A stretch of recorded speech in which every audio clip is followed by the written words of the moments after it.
Hi friends, இன்றைக்கி potato fry பார்க்கலாம். Crispy potato fry. அதுக்கு வந்து ஒரு 1/4 கிலோ உருளைக்கிழங்கு எடுத்திருக்கேன். அது வந்து நல்லா வாஷ் பண்ணிட்டு இந்த மாதிரி தோல் சீவி எடுத்துக்கலாம். எடுத்துட்டு அதை வந்து நம்ம தண்ணியில் வந்து வேக விட்டுடலாம். ஒரு 5 நிமிஷம் வெந்தால் போதும். ஆஃப் பாயில்டாக எடுத்துக்கலாம். எடுத்துட்டு அதை வந்து கேரட் சீவுறதுல சீவி எடுத்துக்கணும். கம்ப்ளீட்டாக எல்லாத்தையும் க்ளீன் பண்ணிவிட்டு அதை ஒரு தடவை வந்து தண்ணியில் வாஷ் பண்ணிவிட்டு அதுக்கப்புறம் வேக போட்டுக்கலாம்.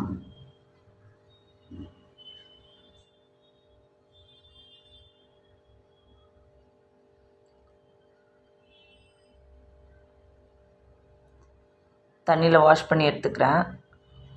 எடுத்துகிட்டு இப்போது நம்ம வந்து பாயில் பண்ணிக்கலாம். தண்ணி கொதிக்க ஆரம்பித்ததுலேருந்து ஒரு 5 மினிட்ஸ் கரெக்டாக விட்டிங்கன்னா போதும். அது வந்து ஆஃப் பாயில்டாக இருக்கும். இப்போ இதுலேயே நான் வந்து தேவையான அளவுக்கு உப்பு ஆட் பண்ணிக்கிறேன். ஸோ பொட்டேட்டோக்குள்ளே வந்து உப்பு இறங்கிடும். நம்ம அதுக்கப்புறம் வந்து உப்பு ஆட் பண்ண தேவையில்ல. அதுக்கப்புறம் நம்ம உப்பு ஆட் பண்ணாலும் அது சரியாக வந்து எல்லா இடத்துலையும் ஸ்ப்ரெட் ஆகாது. ஸோ அதனால் வேகும் போதே நம்ம உப்பை ஆட் பண்ணிக்கலாம். நம்ம திருவுனதுக்கப்புறம் உப்பு போட்டோன்னா அதை வந்து நம்ம வந்து நல்லா வந்து மிக்ஸ் பண்ண முடியாது. ஸோ அதனால் வந்து ஒரு சில இடத்துல படும், ஒரு சில இடத்துல படாது. நம்ம வேகும் போதே போட்டோன்னா அது எல்லா கிழங்குலையும் வந்து நல்லா வந்து உப்பு பிடிச்சிரும். இப்போ நம்ம கத்தி வச்சு குத்தி பார்க்கலாம். லேசாக பாதி இறங்குன மாதிரி இருந்துச்சுன்னா அதுதான் கரெக்டான இது. அந்த டைமில் எல்லாத்தையும் எடுத்துடலாம்.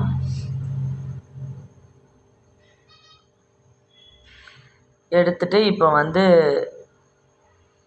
எண்ணெய் விட்டு வந்து ஆயில் சூடு பண்ணி வச்சுக்கலாம் கடாயில். இன்னொரு சைடு வந்து பொட்டேட்டோவை வந்து நம்ம திருவி வச்சுக்கலாம், கேரட் திருவுற மாதிரி. அதுக்கப்புறம் அதில் வந்து தேவையான பெப்பர் மட்டும் ஆட் பண்ணிக்கலாம். வேறு எதுவும் ஆட் பண்ண தேவையில்ல. பெப்பர் மட்டும் ஆட் பண்ணிட்டு அதை நல்லா மிக்ஸ் பண்ணிவிட்டு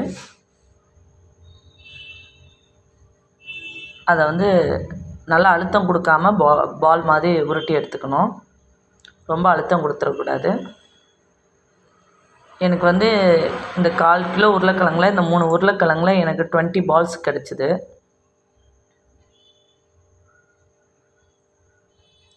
மெல்ல மெல்லமாக உங்களுக்கு எந்த ஷேப் வேணுமோ அந்த ஷேப்பில் உருட்டி எடுத்துக்கோங்க. எனக்கு வந்து பால் ஷேப்பில் வேணுன்றதுனால நான் பால் ஷேப்பில் உருட்டி எடுத்துக்கிறேன். உங்களுக்கு ஓவல் ஷேப்பில் வேணுன்னா ஓவல் ஷேப்பில் கூட உருட்டி எடுத்துக்கலாம்.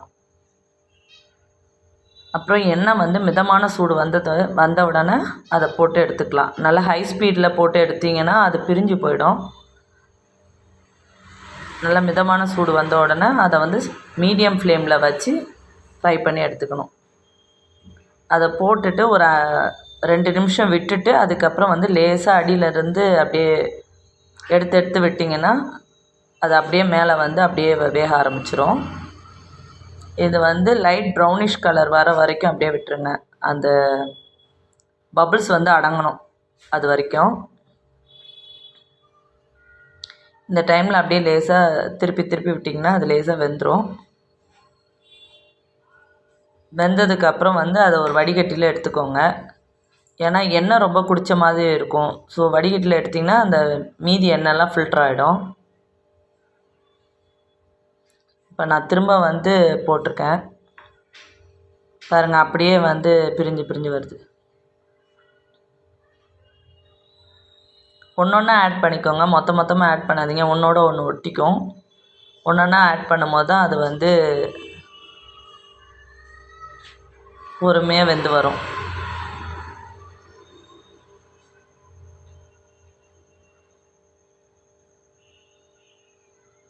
பாருங்கள் எவ்வளோ அழகாக பால்ஸாக அப்படியே வந்து வேகுது. அந்த பபிள்ஸ் அடங்க அதோட ஷேப் தெரியுது பாருங்கள்.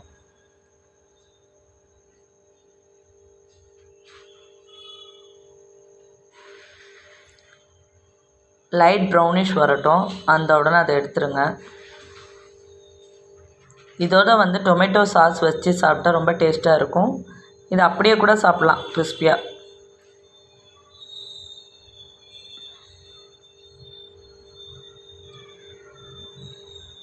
பசங்க ஈவினிங் ஸ்நாக்ஸ்ன்னு கேட்கும்போது இது ஈஸியாக சிம்பிளாக ஒரு 10லேருந்து 15 நிமிஷத்தில் நம்ம செஞ்சு கொடுத்துடலாம். பாருங்கள் எவ்வளோ சூப்பராக இருக்குன்னு.